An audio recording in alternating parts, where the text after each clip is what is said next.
Hi everybody, this is Philip from codekabinett.com, and today I'm going to show you how to write the Visual Basic code to send a serial email from an Access database. I've got a query prepared here that is containing some customer addresses, and I would like to draw attention to the email address column here. You see, there are only either invalid addresses in there or addresses which are my own.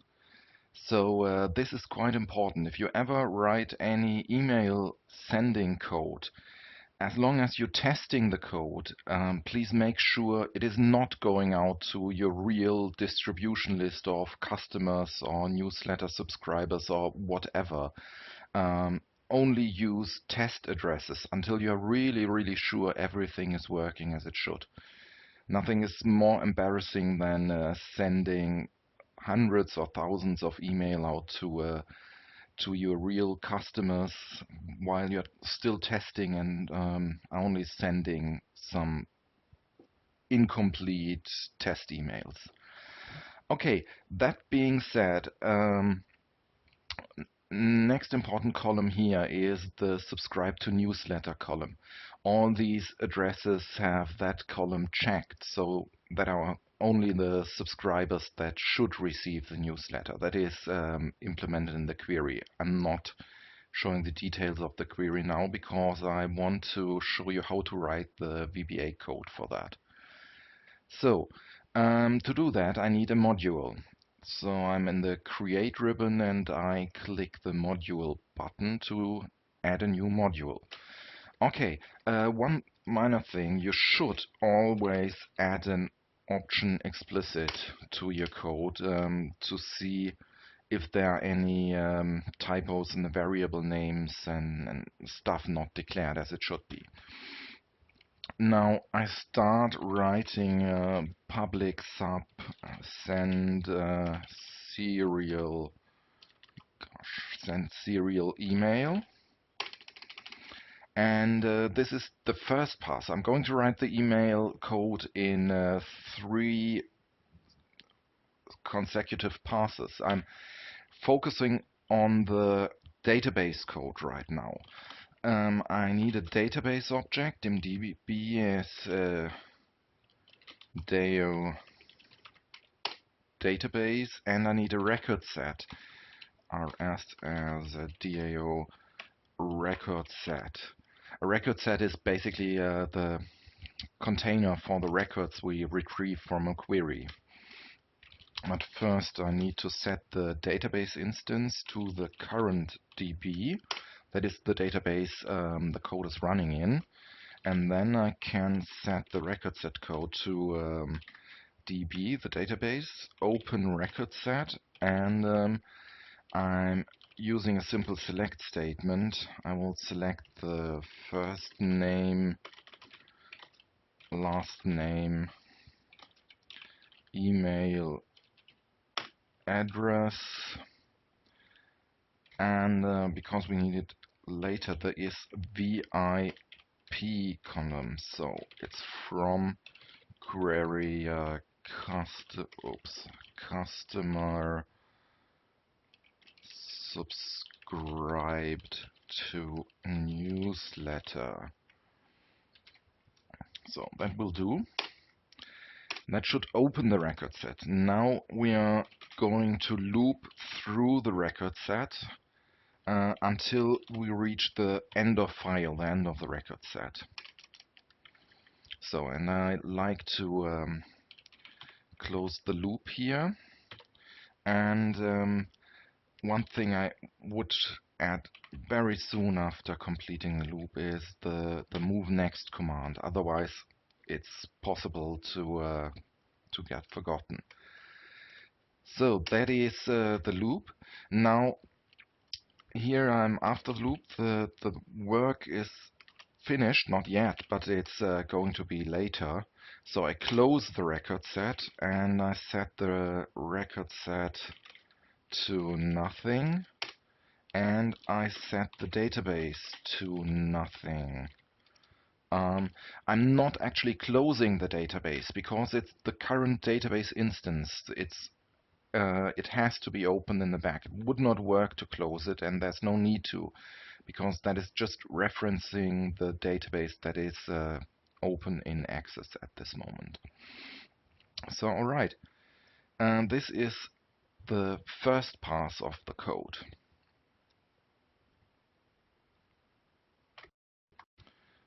So the first pass of the code is nearly completed. What I do here is just shorten the line and take the end of the statement to the next line so you can see it better.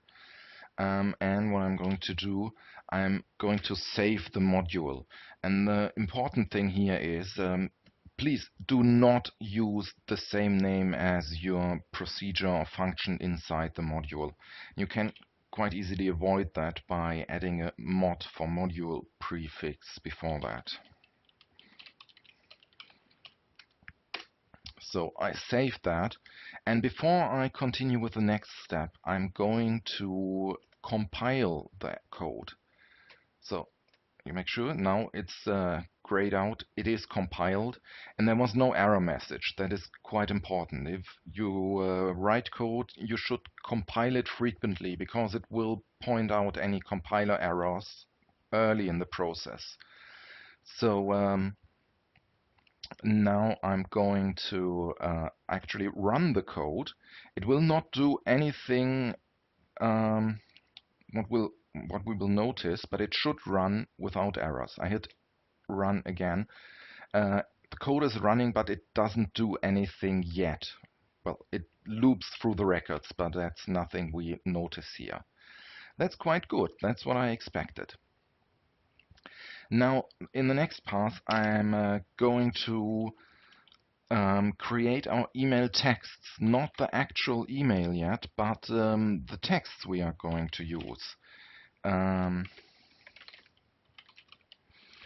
declare the email to as string, the email subject as string, and the email text as string here.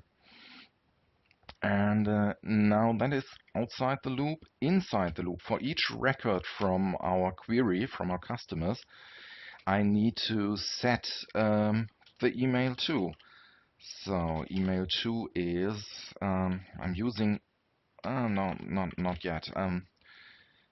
Using the record set fields collection, and I want the first name from that collection, and it's value.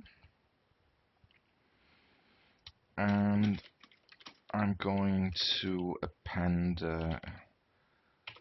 another field, the last name, and again it's value here. And the most important thing of all, going to continue on the next line, it is the email address from the database, from the table.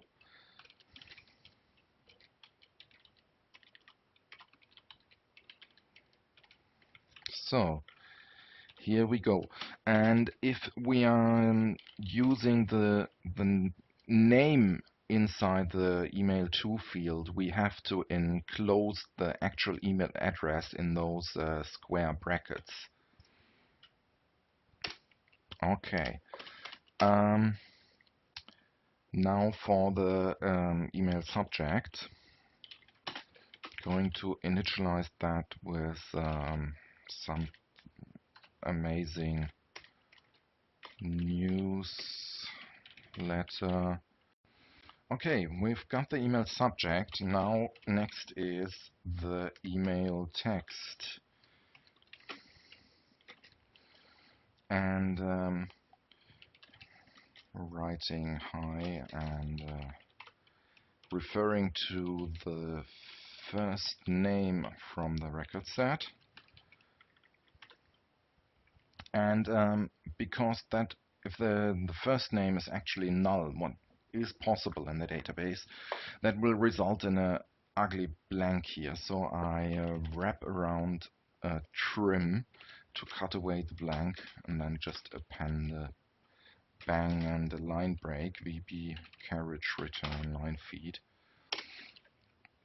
So, and now the isVIP column comes into play. If the customer is a VIP customer, then we want to inform him of a special offer. So I append that to the email text.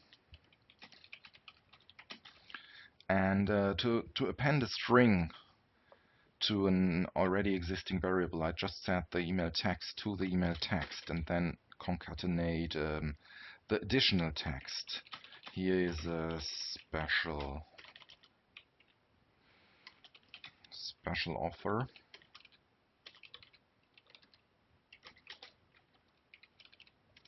Another line break. So this text is only going to be sent out to customers who are marked as a VIP. So you can further customize the email depending on further properties of the records in your database. Now I'm adding another standard bit that is going to be sent to all the customers. So, and I'm not typing that, I'm just copying it in there. Just a lorem ipsum dummy text. So now we created some string variables, added the values from the database, and build our strings. And the important thing is the code should still compile. It does. You see it's grayed out, it's compiled. And the code should still run without error. It still has no effect because it's just looping through the records and throwing the values away. So nothing is happening, but it's running without error. That is quite important, and I'm really, really happy with that so far. Okay, so now for the final path in the code. Now I'm going to send the actual email. And to do that, I'm declaring an Outlook. Oh, wait a minute. That is not going to work yet. I will have to add a reference to the Microsoft Outlook object library. Oh, it's inside there already. You have to add that manually if you are starting to work with Outlook. So you will have to scroll through the list and look out for the Microsoft Outlook object library, and the version number will be whatever you've got installed on your computer. So this is okay. So I'm declaring an Outlook app as Outlook.application, an Outlook mail as an Outlook mail item, and what I'm going to do is out started as a boolean. You will see in a minute for what that is. Okay, that is outside of the loop, and I will create an Outlook instance outside of the loop. So set Outlook app, and I use the getObject method here. I'm looking for an Outlook.application class that will get an already running Outlook application and set our instance variable Outlook app to that already existing application. But it might happen that the user has not started Outlook, so this might actually fail. And to deal with that, I say on error resume next. That tells VBA to just ignore the error and run the next line of code. I hate that if you use that on a more wider scope. But what I'm going to do here is, in the next line after that statement, I say on error go to a 0. That resets the error handling. So the errors are going to be ignored only in this single line. After that, the error handling that was there before is in place again. So what I do now is I check if the Outlook app is nothing. That would be the case if the getObject statement failed. And if that happens, I need to create a new instance. That is the create object statement. And again, I use the Outlook.application. And what I do here is I set outStarted to true. Just to know we created this Outlook application instance. It wasn't open before, but we created it. So I need to create the Outlook application only once. So I do that before I open the record set. So now I scroll down to the end of the loop. Now here all our string variables are set to their values, and now I can absolutely concentrate on the pure email code. I do not need to do much except handling the email because all the texts are already set.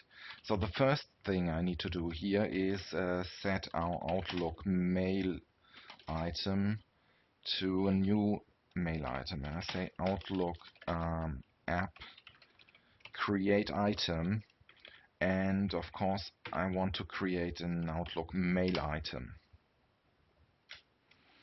So the rest is fairly simple. The to is where the email address or the recipient goes to. It's the prepared string email to. The next one would be the, I named that out mail. So the next one would be the subject, email subject. And finally we need the body of the email, the area where the text is, and that is going to be email text. So now our email is completed, and the only thing left to do here is to send it, calling the send method. So that is the actual working code. What I should do here at the end of the procedure, I will now check if we actually started Outlook, and if we did so, the outStarted Boolean variable will be true, and then I will say Outlook application quit to close down Outlook. But only then. If the user started Outlook, I will leave it running as it was before.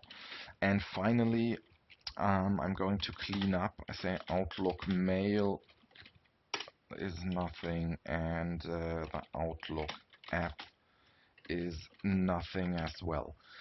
Setting the Outlook application variable to nothing will only will only destroy our local instance. It will not affect the actually running instance. We will just lose the reference to that and clear our address space of that. That is recommended, even though it is not strictly necessary, but it's a good coding practice to always clear up your variables when you're done with them. Okay, now let's compile it. You see, it compiled. And yeah, well, I'll hit the run button. And you might have seen the hourglass, but we haven't seen anything. Still, I'm going to start Outlook here. And here is the outbox. Have a look. That is exactly the system time now. That are the emails that were generated from my code. And let's have a closer look at this one. That is the only VIP customer in the query. And you see this one has got the special offer text in here. And if I open another email, like this one, yeah, show them next to each other. So you see, this is the standard customer. He has only the lorem ipsum dummy text, and this was the VIP customer. He gets the special offer. And now I could finally send in Outlook and would send out all the emails. So we're done here. Our code is working, and yeah, everything worked out as planned. Great. Thanks a lot for watching, and yeah, see you next time.